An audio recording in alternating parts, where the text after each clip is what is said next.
Welcome back to Three Shots and a Dot, and here's what's coming up in today's episode. Still a lot of worries about that batting lineup. We came into the tournament saying South Africa, powerful middle order, gun batting lineup, but still haven't fired it, and it's been 3 games, haven't scored over 120 runs. It is a bit worrying. Shamsi's a hit and miss. He comes on his day, he gets a 4-wicket haul like he did against a team like Nepal. You put him in the side and then he goes for 45 runs with no wicket against a team like England, as an example. I think the one thing that's worrying about India, I think you guys will agree, is Kohli.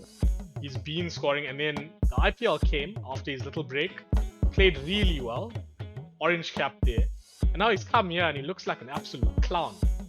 I think he's got a good performance in him in the Super 8s. I just don't think it's going to be enough to get India into the semis.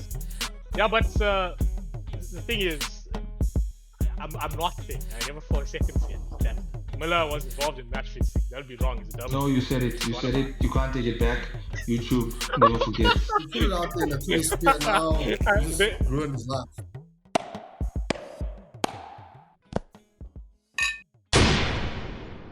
So the last game in the group for us was South Africa versus Nepal. That game took place at 2:30 in the morning. I stayed up for it and I almost regretted it. A 1-run win.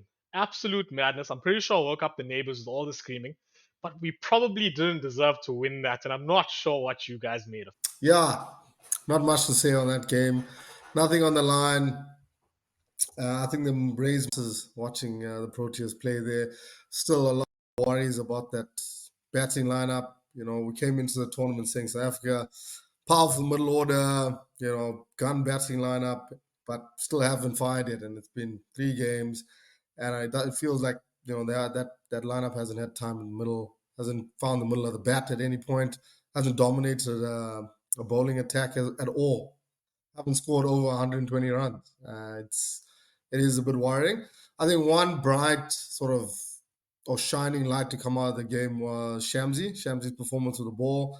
I think we were all worried about him before the tournament, where Keshav was going to be the number 1 choice spinner. How would Shamsi fit into the mix? But he showed why maybe 2 years ago he was the best T20 bowler in the world for some time. So I think that's the only good piece of cricket that we saw come out from the Proteas. But can't take anything away from Nepal. They played well. Just unfortunate that they couldn't get across the line. I think the striker should have run a bit quicker and not sort of stuck around. And otherwise, they would have got there. They would have got a tie and possibly a super over. But I guess that's the way the cookie crumbles. Otherwise, not a bad game. Yeah, I agree. I think it was a bullshit performance. We saw the previous match with South Africa where we said it came down to 1 ball. So, 1-6, 1 drop catch from the Nepalese, as an example. If they took one of those catches or, maybe saved one of the boundaries that slipped through their hands, I remember, game could have been a different game. Stubbs, I think, is still a shining light at the bottom of the order, so that was good. Brainless from Klaasen and Miller, but I get it also. It was one of those games you didn't really need to win. But I don't want to go on and on about this. The only thing I want to throw out there to you guys is that the selectors have a problem now with Shamsi. We thought Keshav was locked into the side, but what do we do about Shamsi now? Because now he's asking the real questions. I think this just proves what we all know, is that we need to go with 2 spinners. And we all thought that Markram would be the second spinner. And one of my friends, he actually made quite a good point, in the sense that there's a big flaw in Markram's captaincy, in the sense that he doesn't know how to use himself properly. I'm not sure whether he's scared. I'm not sure whether it's cold feet or responsibility or plausible deniability or whatever it may be, but he just doesn't seem to use himself properly. And let's take this Nepal game, for example. He bowled in the 14th and 16th overs. He came in to bowl when Nepal were 82 for 2. A better team would have won that game by canter. And it also leads on to what we were saying last week about the fact that if he doesn't bowl himself, then he's got 5 bowlers in a 20-over match come the business end, he's gonna have to make some tough decisions because he's not gonna have options. So if he had bowled maybe 2 or 3 overs before the 10th over, then he would have had much more options at the back end. We did scrape by in this game, but a better team would have definitely beat us on the day. So the whole Shamsi versus Maharaj with Markham thrown into the mix, I think moving forward we need the 2 spinners. And if we're not going to go with Shamsi and Maharaj, then I think Markham needs to do a lot more bowling than what he currently is. Cool. Just a question on that. You bring Shamsi in. Who do you leave out of the squad? Well, so you're going to play Mirage and Shamsi. Which of the seamers do you leave out? Yeah, no, that's a good question. If you play Shamsi and Maharaj, I honestly don't think it's going to come down to tournament performances for who you leave out. I think, unfortunately, it's just going to have to be Botman, just based on some of the points that we touched on last week. 1, Janssen can hold a bat. 2, you can't really drop Rabada. And 3, Nokia's World Cup pedigree speaks for itself. If you look at his record in ICC T20 World Cups, it's freaking ridiculous. So unfortunately, and this is purely not based on tournament performance to date, but I think it's going to have to be Botman. If they decide to go Shamsi and Maharaj, and Markram does very little bowling, I think Markram is more capable to make up that second spin option. And then going back to Kum's question, whether it's Shamsi versus Maharaj, I'd still go Maharaj over Shamsi. We must forget that we were playing Nepal. Everybody thought it was going to be a walkover. Yes, he rescued us from a game that we should have lost against any other team. So I don't think you can drop Keshav just based on that performance. I still think Keshav is the number 1 spinner, and I still think he warrants and deserves his place. So I want to add to that. I think I've been a long-time proponent of Maharaj because of the fact that he's a more defensive bowler with a bigger brain. Shamsi's a hit and miss. He comes on his day, he gets a 4-wicket haul like he did against a team like Nepal. You put him in the side, and then he goes for 45 runs with no wicket against a team like England, as an example. I think Shamsi is more of a confidence bowler as well. Remember, we used to see that with Tahir. If he's on top and he's flying. But if you hit Shamsi for 2 sixes or even 1 boundary in the over, you already have him on the back foot. And Maharaj is not like that. You're going to get more defensive lines from him, more economical. Even if he doesn't take a wicket, you know he's not going to go for 45 on a given day. May not take your wicket, but, go for 24 runs, which is still a win.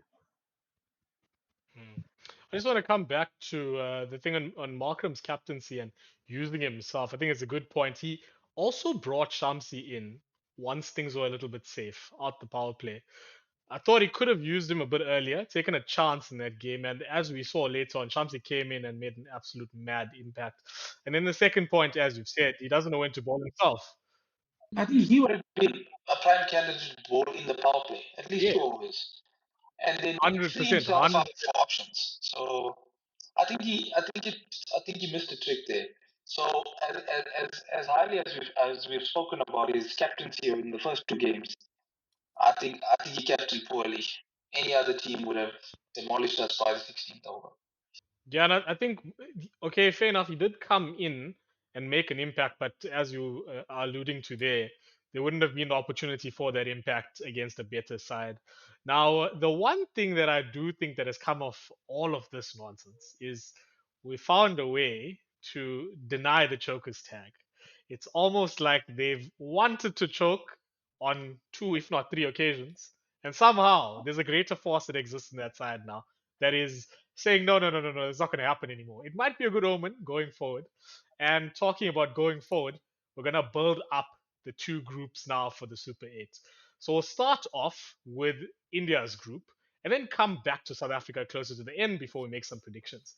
So it's India, Australia, Bangladesh, and Afghanistan in Group 1.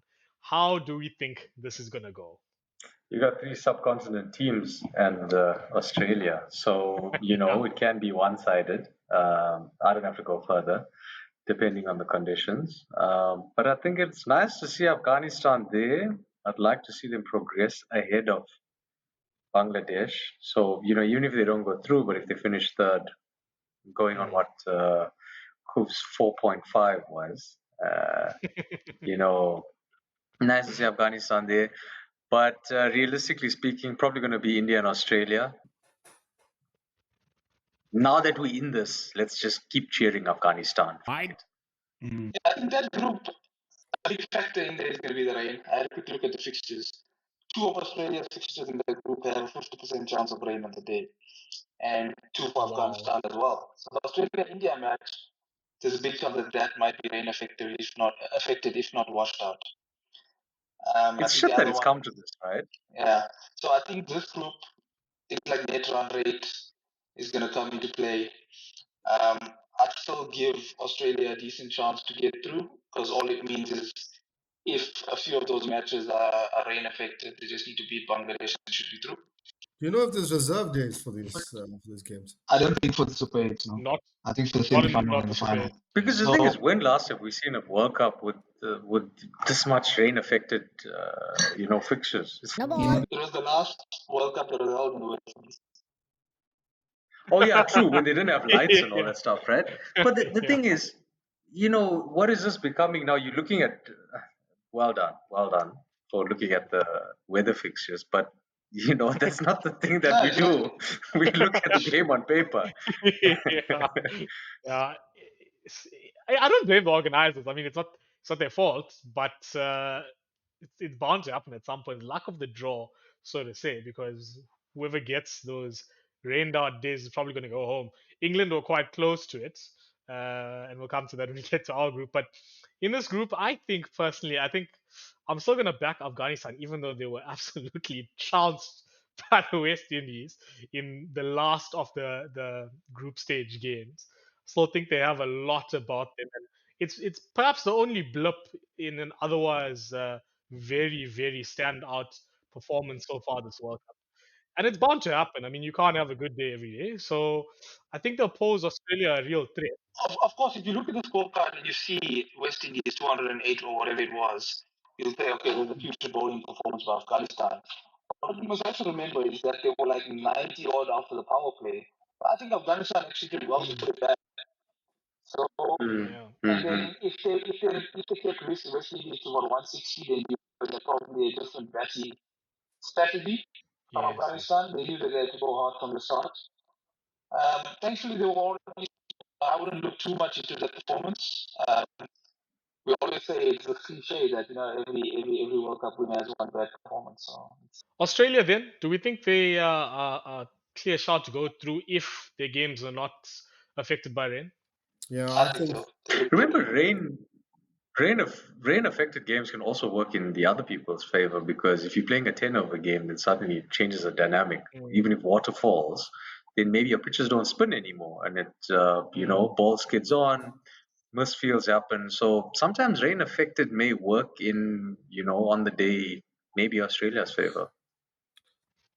yeah. I think Australia looked good during the sort of group stages. Now India looked good as well. I think Afghanistan maybe is one step too further. They played well in this tournament, but I'm going to go with the tried and tested. I'm going to go with Australia and India. I think the one thing that's worrying about India, I think you guys will agree, is Kohli. I think the form of Kohli is something that we all are worried about. Well, what is it? 5 runs in 3 innings, 4 innings, or whatever it Yeah. is.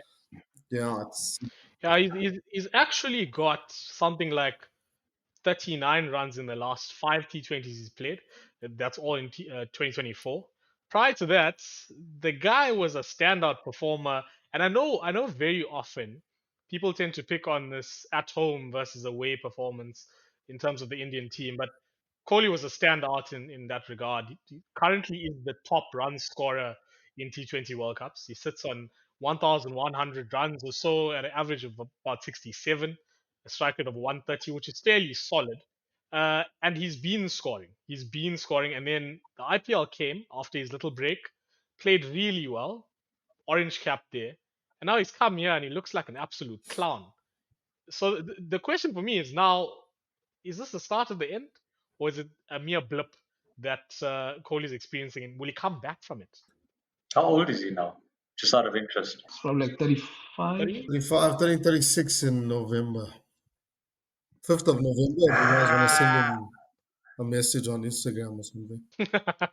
Yeah, and when you do wish him on Instagram, just make sure you tell him that 36 is not old anymore. Back in the day, we saw cricketers retiring at 34, but Well, I mean, by the time we send him you that know, message in November, you just got to say, I also want to congratulate you on a great career. Hope you enjoy the time.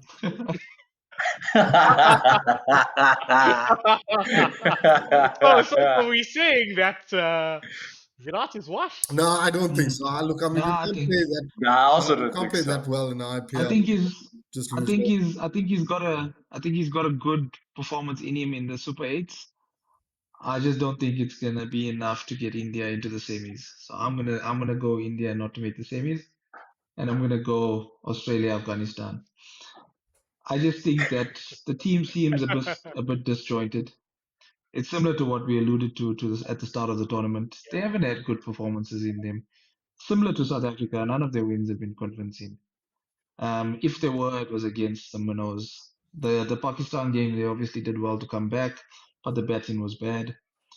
So I didn't see enough positives in the group stage from India to say that they're going to go on and dominate Australia and Afghanistan. I also do think we're ignoring Bangladesh in the whole confusion. Maybe they can be a dark horse. They've won 3 of their 4 games in the group stage. They're on a roll. Close They're to bowling 4. well. Yeah, the South Africa game close to 4.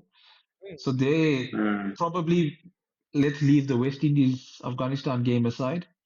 They've probably rivaled Afghanistan to be the best bowling attack in the tournament so far. So I think they might have an upset or two up their sleeves.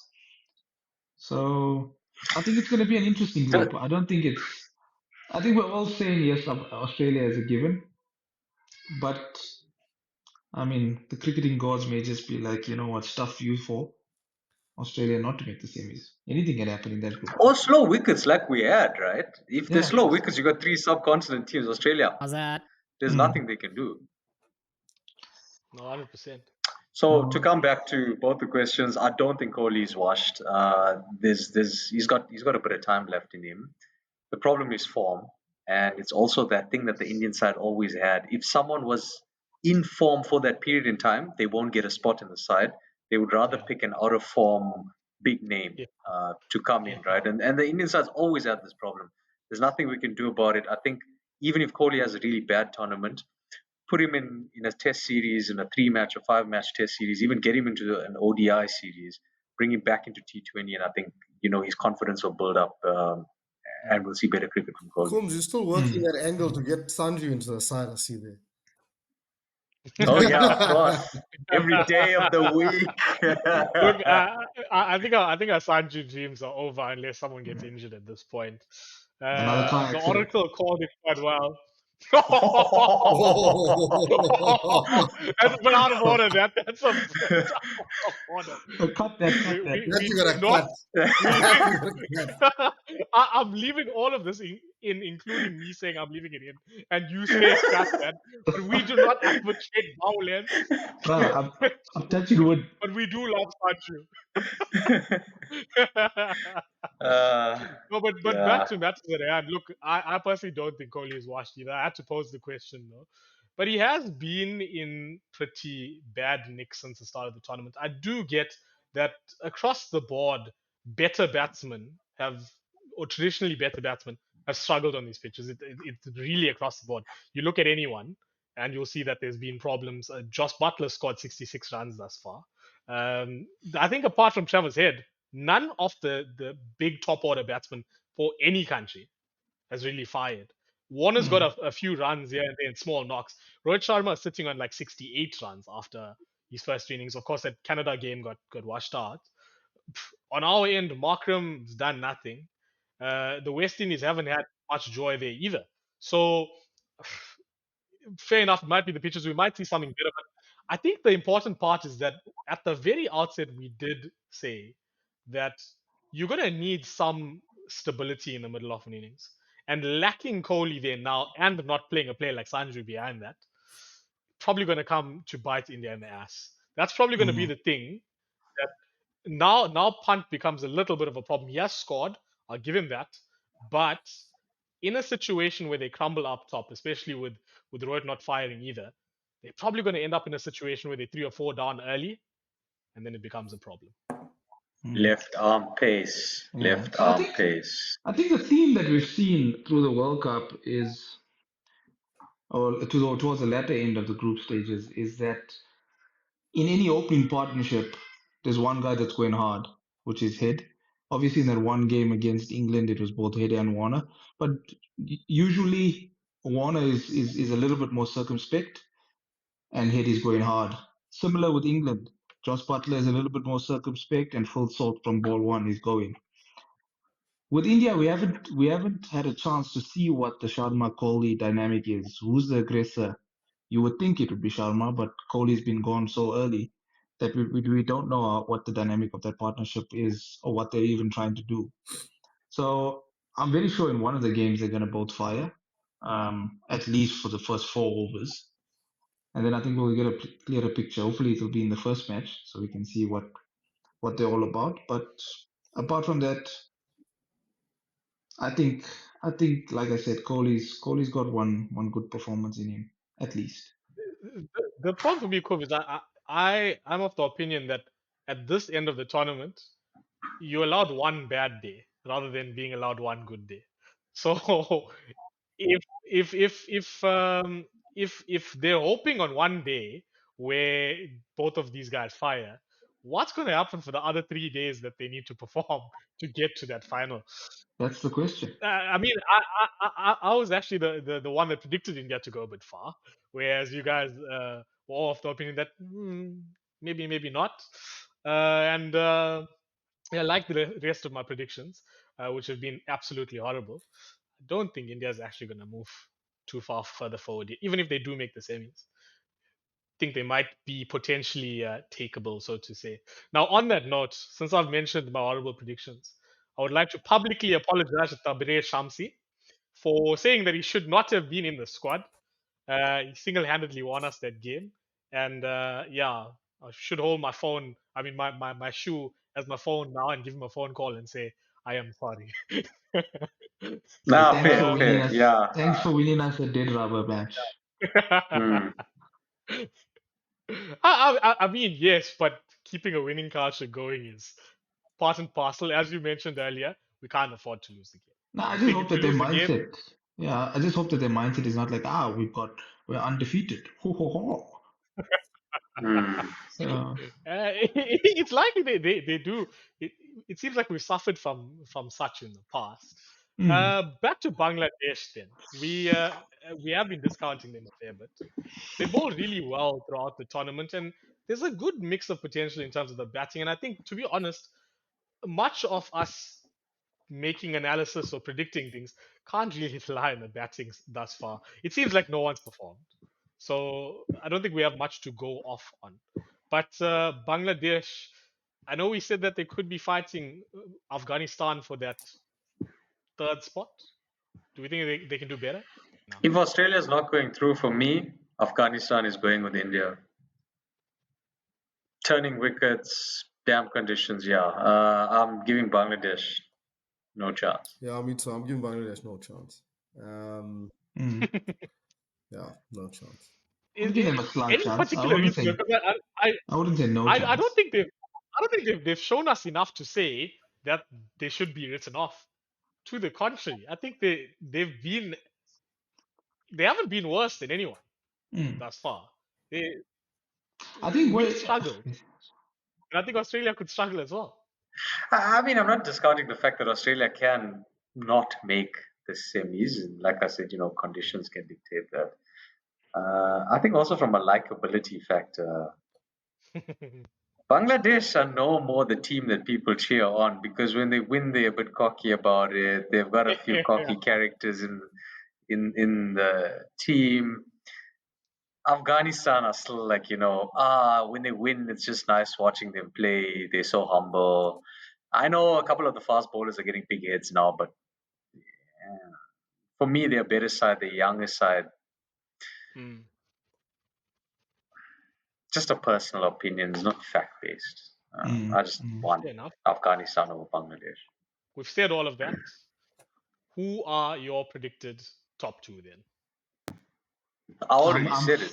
I I'm think sticking. it's India and Australia. Conditions dictated otherwise, then it's probably going to be India and Afghanistan. No. Say I don't ask you. how you feel. I don't ask you Don't for that live nonsense. conditions this way. I'm gonna hold you to it, yeah. Oh, Give me two. Okay.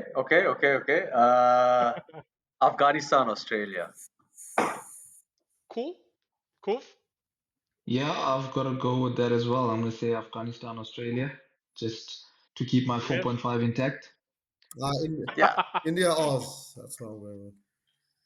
India was. You're playing it safe, It's man. not Come safe. Like you guys are on. saying, I mean, I think it's a wide open group except for Bangladesh. I think Bangladesh they're going to get trounced.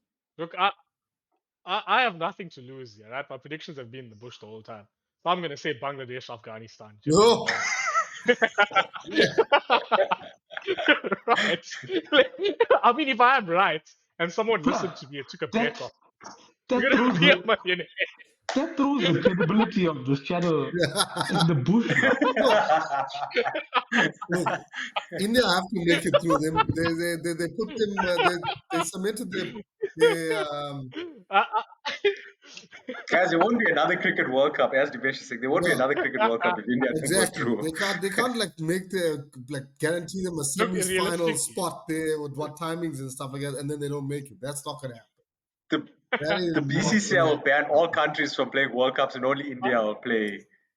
realistically, I'm going to go off what I said earlier. I think that both Bangladesh and Afghanistan can give Australia a problem, but I think India will chance both of them. So I'm going to go India, Afghanistan. So today we start a new segment called FIFER.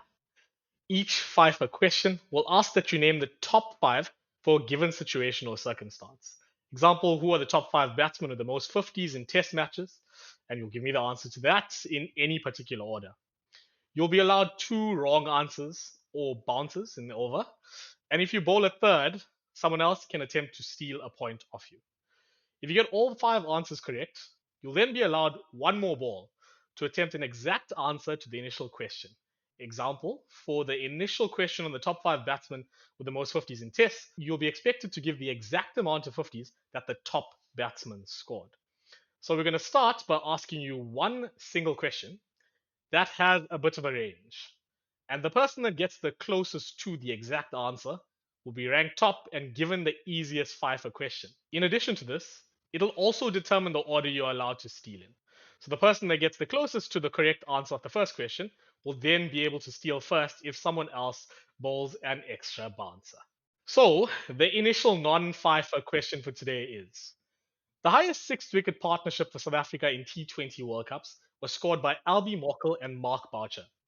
In this match versus India in Durban at the 2007 T20 World Cup, what was the exact amount of runs scored in the sixth wicket partnership? Remember, whoever gets the closest to the exact answer will get the easiest FIFER question and be allowed to steal first when someone else bowls more than two bounces. So I'll come to you first then, Kov. 95. Okay, Kov goes 95. Kums? 120. Okay, Kums goes 120 and Divi. I will go 107. So you all are fairly far off, but Kums the closest. So the correct answer is 69. Oh my. And What? so that's the highest six wicket partnership for South Africa in T20 World Cups ever. And Kuv will get the easiest question now. And then if one of Okay. you guys bowl a bouncer, the order will be Kuv, Divesh, and Kums because you had 120, which is the furthest off. So for Kuv now, your FIFER, can you name South Africa's top five wicket takers in men's T20 World Cups? Dale Steyn. Number one, ding ding. Mm-hmm. Rabada. Rabada is number four. Nokia. Harik Nokia comes in at two, just one wicket off Dale Steyn now. Tight one. Let's go Morning Morkel. Morning Walker's number three. Okay. 4 for 4. One to go, and you've got two bounces that you can waste. Maharaj. No. Eh. Kesh is not there. That's the first answer. Okay, one more. Philander. Vern is not there. If you get the next one wrong, you're going to allow someone to potentially steal that fifth one and take a point. Note that it will also be a -1 from you. You are going to kick yourself if you don't get this. I am. So I'm going to pressure you here. The Mm. countdown from 5, 4, 3, 2, 1. Answer is Rudolph. Rule of Thumb. Melvin got it. Can I No, can no, I you can't. It steal was or my must be turn. Divesh? You can't. You can't. Ah, no, man. Wait. It has to be Divesh. Divesh is the guy that gets to steal first. Iman Tahir. So Divesh. No, man. Oh, no, man. I just couldn't think of a spinner. I couldn't think of the spinner. Damn it. No, I knew it I was told you gonna Imi. kick I yourself. knew it was Imi, bruh. Imi, I was surprised you didn't go Imi earlier, but yeah, so that's the first one down. Then Kum, that was the easiest of the Oh three. my The God. others, yeah, That was hard, yeah. bruh. I'm gonna come to Divi next, and your FIFER question is: can you name South Africa's top 5 run scorers in T20 Men's World Cups? T20 Men's World Cup. AB de Villiers. Definitely number one. Ding ding. I'm gonna go David Miller. David Miller is number 6. Ooh, so that's a Eh, okay. Then let's go. yeah, one bounce already. Faf. Duplessis. 2 down. What? Okay. Quinny Yeah, de Kock. your 2 bounces in. Quinton de Kock's number 3. Ding ding ding. Quinton de Kock's number 3. Who else was in that side? So I've got 2 bounces. 2 bounce. 2. So next, if I get the next one right, I'm up. Yeah, yes, you are. This is harder. This one. Batsman. I want to say JP Duminy. JP Duminy is number 2. Ding ding ding. That was going to be my guess. JP Duminy. So I've got 3. I've got 2 more to go. Who's been scoring runs there?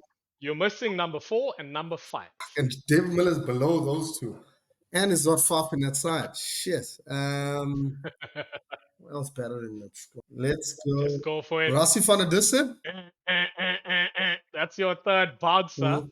Now, unfortunately for Kums, because he was an idiot at the start, Kum gets to steal first. If he gets this wrong, then Kums can give it a go.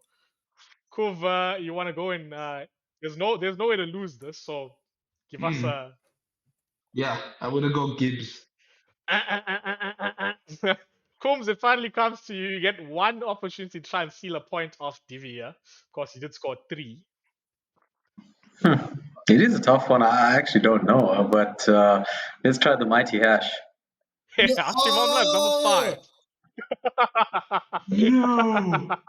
The mighty hash. Number 4 is Jacques Kallis. Oh my South Africa's Oh, greatest shit, ever man. cricketer. Oh, come on. Yeah, he played till he was like 40. Yeah, shit. Yes, Okay. guys, a big miss there. Yeah. So Divi ends up with 2 points there after losing 1. Kov is on 3 after losing 1 as well. Of course, Divi stole, so he's back to 3. And Kums is on 1 before getting his round started. Now, this is definitely the hardest question. I'm pretty sure you won't know this, but you're going to give it a try. So, Okay. can you name the top 5 South African players with the most ducks in T20 World Cups? In T20 World Cups, Temba Bavuma, Flip, Riley Rousseau. Yes, ding ding. Number 3, Riley Rousseau with 2 ducks. Number 3. Oh, wow. Okay. Kuni.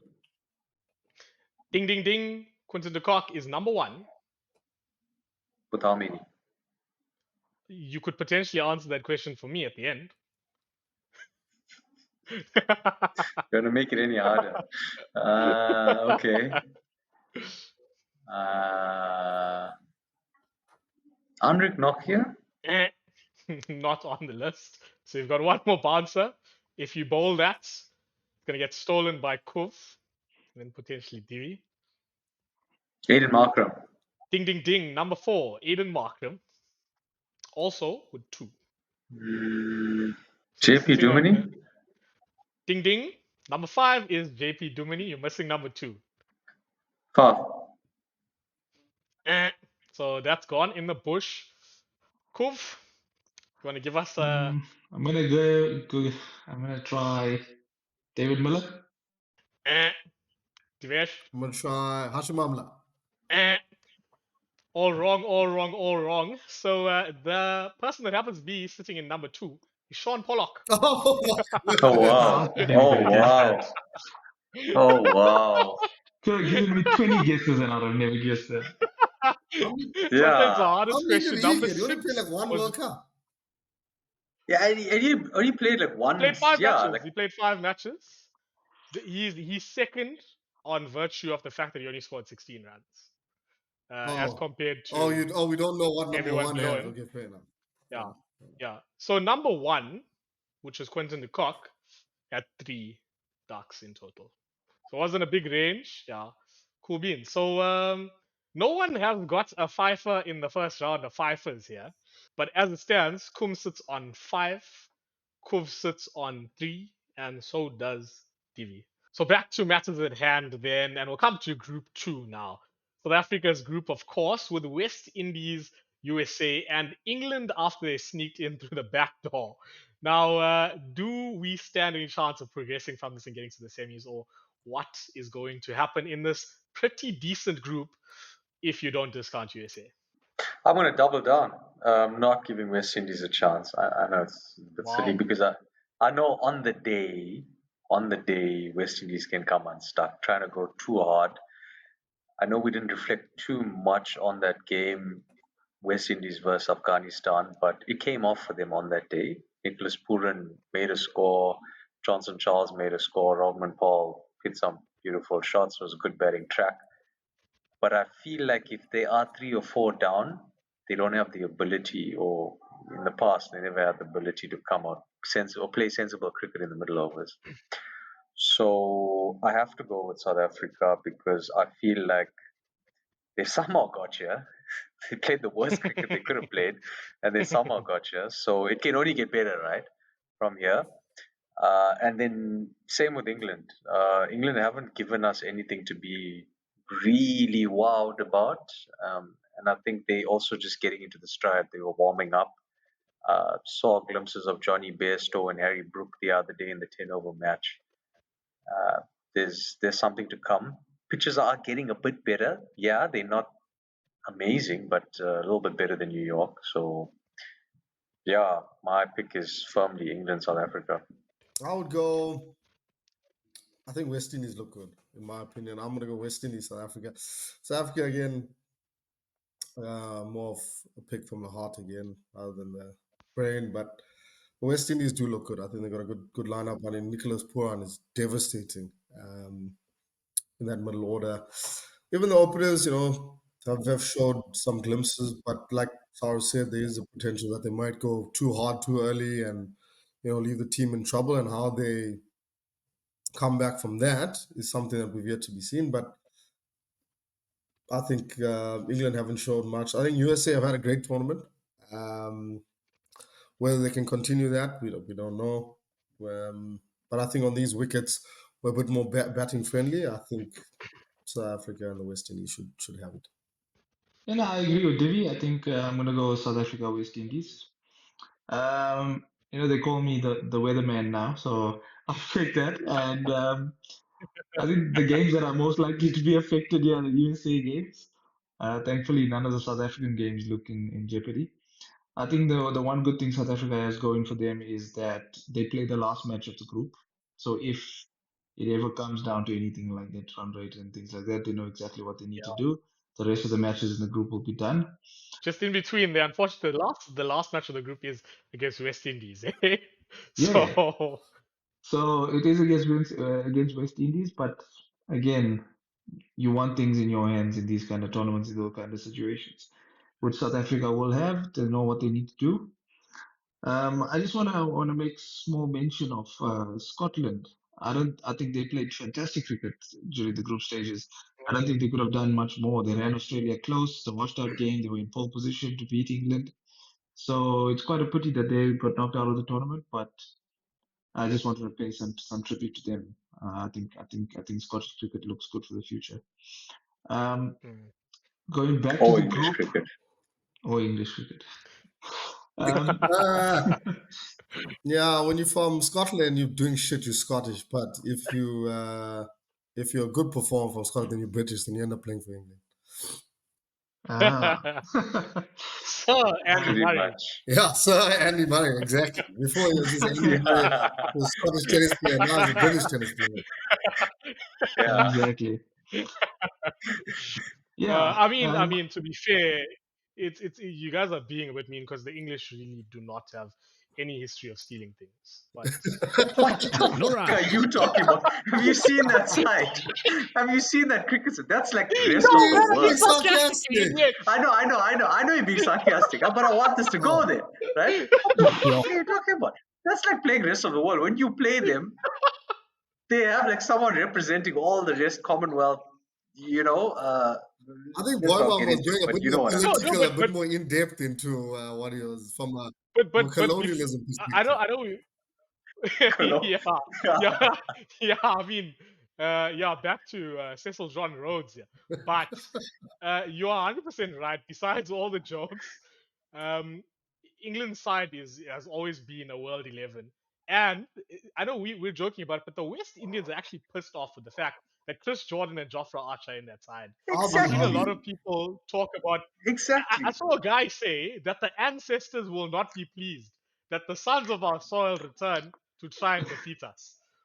So I met a guy, right? I met this guy that actually does read the news about cricket, and we had a conversation, and he said the last time I watched cricket was when Kevin Peterson played for England. So I was like, bro, do you know that's a Maritzburg boy? And he was like, Yeah, I know. This South Yeah. African lad, and I mean, he played in a side that had Jonathan Trott and Andrew Strauss and Craig Jonathan Trott, Keyswetter. Craig I mean, Heaswett, all South Africans. Now we've got literally. Jason Roy as well. Mm. How many? Full Salt, fun fact, Full Salt grew up in the Caribbean as well. Played all his Oh young day wow, cricket in the Caribbean. Yeah, did you know that? oh That's why he wow. bats Sam like Curran, that. I think, was from Yeah. South Africa somewhere along the line. Yeah. Yeah, Tom and Rhodesia. Zimbabwe. Sam, Zim and Zimbabwe. Zim and Joburg. No, Yeah, no, they no, had no. one here, had Rhodesia, one there. Rhodesia. Rhodesia. Rhodesia. Yeah, from Yeah. Rhodesia. Yeah, no. But yeah, Tom. no, back to the group. England do look dangerous. I'm not gonna lie. In those last two games, even though they were playing Manos, they absolutely Yeah, annihilated them. So really. they look strong. I echo Divi's sentiments. I don't give USA a chance. They're gonna be the whooping boys of that group. Yeah, so I think it's two out of South Africa, England, West Indies, but I'm gonna go South Africa, West Indies. And a fun fact, the last time that South Africa played West Indies in Antigua was in 2010. And they played two matches there. They didn't score more than 120. And Ooh, top Mm. scorer in one of the matches was a young David Miller. So, Oh wow. Oh, wow. Does it come nice, full circle then? nice. yeah. He's been playing really well for us this World Cup. And I know earlier on Coombs mentioned that Tristan Stubbs has been a little bit of a shining light in and amongst all the chaos. Miller's been really good. On pitches that he struggled in the game against Nepal, he could have been out first ball, fair enough. But he tried to knuckle down, it didn't work out. But apart from that game, he's looked fairly solid and he's been able to play both roles. He's been able to dig in and almost play Test cricket at times, which is something that Mm. David Miller's never been known for. But yeah, I think a lot of maturity shown thus far in a time where Andre Klaasen hasn't really come to the fore. And But yeah, South just Africa hang just look on in. there. Just Mm, hang on. David Miller's always been like that. He's mm, been the guy that was asked to bat at number 7 or asked to bat at number 4 or number 3. He'd come in when you are 4 wickets down and anchor an innings, go to run a ball, respect the bowlers that deserve respect, and then mm. target at the back end. He's also been No, that no, guy that made 100 in 30 balls. You know. 100%, 100% in ODI and T20 cricket, he's done that. But very rarely has he faced bowlers almost bowling test-like lines in ODI or No, T20 sure. cricket. He's come Nah, into okay, I get situations that. where we've Yeah. crumbled, but the Mm, conditions completely different. I didn't expect him to perform as well as he has, but mm. he's for me, he's been possibly our best player, apart from maybe Andrik Nokia, who's been on absolute fire. Yeah, and I Um, think the point I'm trying to make is he is our rock, our yeah, brain, and the that most I'll senior give you batsman exactly in that. that lineup, right? Mm. If shit hits a fan, you look through that lineup. Who do you want to bring And in? you Probably Miller, go right? Miller. Mm. He's not that lighty 100%. anymore. He's a big boy in the squad now. Yeah, ever since a couple seasons ago when he really performed well uh, for that Gujarat Titans team captained by Hardik Pandya, he almost seemed to take a very sharp upward turn in the trajectory of his international career. He started playing more consistently because for ages I'm not sure if you guys have had conversations outside of this about Miller, but I've always maintained the sentiment that it almost seems at times like there's forces behind the scenes controlling Miller's knocks because he always seemed really good but inconsistent, and sometimes it get out in really daft ways, not through false shots or anything of the sort. It just almost throw his wicket away.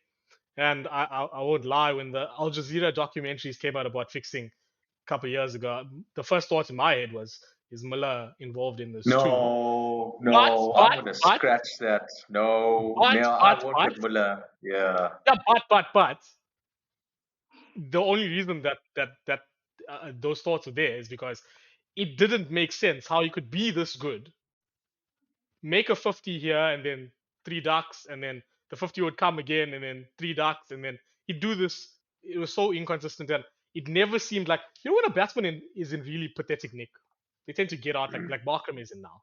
They tend to get out in sort of similar ways, innings after innings.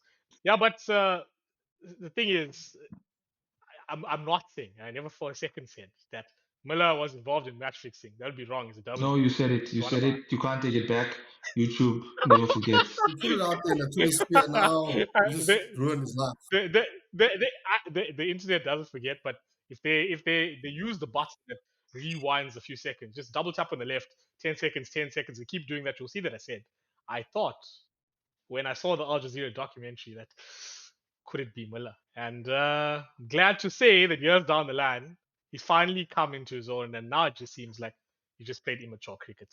But thankfully for us, he's going well, and he can only get better. And I'm hoping that he comes full circle and absolutely smashes West Indies when we take them on at the Viv Richards. Now, in the other games, we start off against USA. Could the group be tossed on its head with a bad result in that one? Do we think there's any chance that USA could take South Africa? No, no, no, no, no. Let's not even harbor thoughts like that, please. We don't need that kind of negative energy into the world. USA is now the new rest of the world. No, but if the rest Well, of the world came I from was gonna one specific country in South Asia, then yes. one specific where yeah, So wait. The yeah. real question then is it West Indies and South Africa versus the rest of the world in this group? Period. Because it seems like Yeah. Are we talking about a hackathon or a cricket match? Netravalka Netravalka might appear on your screen sometimes. So we I called Kuv the Oracle, but Saurabh Netravalka is he works for Oracle, and Literally. apparently he's going to be claiming big fees in the IPL in the mass auction coming up. There's been a lot of talk about Saurabh Netravalka coming back to Indian cricket in that form. So I Oh, don't with the know.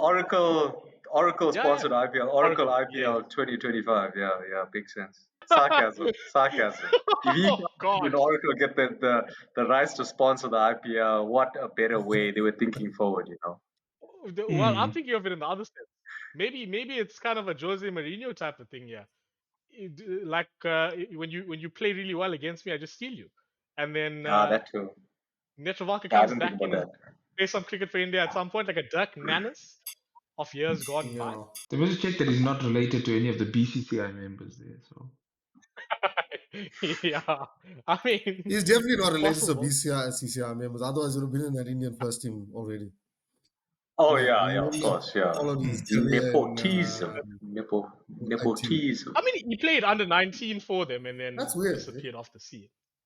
Yeah. Hmm. yeah, Not so much though, because I mean, if you look at Unmuk Chan, Brett Lee ruined his career. Yeah, as but people were Chan was saying. on his way to the top, Yeah. and he just Indian cricket ruined his career. Not Brett Lee and that wickets in the IPL. They just gave up on the lad. So yeah, then let's just go then with final predictions. I think we're all onto a similar picture for what's going to happen in this group. Kum seems most confident about South Africa progressing. Yes, I'm going to start with you. I know Kuv gave us a prediction, but I'm going to start with you, Kums. Top two in the group. Yeah, South Africa, England. I said it earlier. It's a competitive Alright. group, but weather may play a part to add to your USA story. So if USA come out on top, let's look deeper. But I'm sticking with South Africa, England. Cool. Kuv, just to remind us of your two. I'm gonna go South Africa, West Indies. I'm Cool. with Kuv as well. South Africa, West Indies. I'm also going South Africa, West Indies, and I think that will be that. I think England were lucky to get here, and hopefully they don't get lucky again and find their way through based on some odd results and rain here and there and that sort of thing. Because ideally, I want to see some good cricket in the last two matches or last three matches. Of Yeah, the look, and tournament. England's support is not focused on the cricket team at the moment. Everyone's worrying about them in the Euros, so no one gives a crap. Yeah, but So let's use them. look, unfortunately, there's no Jude Bellingham in the cricket team. There is the Jofra Archer, but one carries the rest of the weight of the team on his back. The other one keeps breaking his back. And I think on that Come note, on. England. I was going to say cricket's coming home and football's coming home. Look, Southgate is a clown, but only football matters for outside this. Now, on that note, we've got all of our predictions in there. You guys want to give us any closing thoughts? I think let's just give mention to a certain Lockie Ferguson. Yes. 4 overs, 4 maidens. Yes! Oh my word! Ridiculous. Yeah, Oh, that was yes. crazy. Never thought I'd ever see that, but here we are. Yeah. Oh, boy. I just put the match on and I was like, no, you can't, no, you can't, no, you can't, no, you can't. And then another one, and then another one, and then another one, and then boom, 4 maidens. Nah, that is impressive. So that's it from us. And if you enjoyed this one, please don't forget to drop us a like, hit the subscribe button and the notification bell. You can also listen on Spotify, Audible, Amazon Music, Google Podcasts, Apple Podcasts, and more. Now, of course, our dot agrees that 4 maiden overs are brilliant. But from us, don't forget to pour a shot and cheers.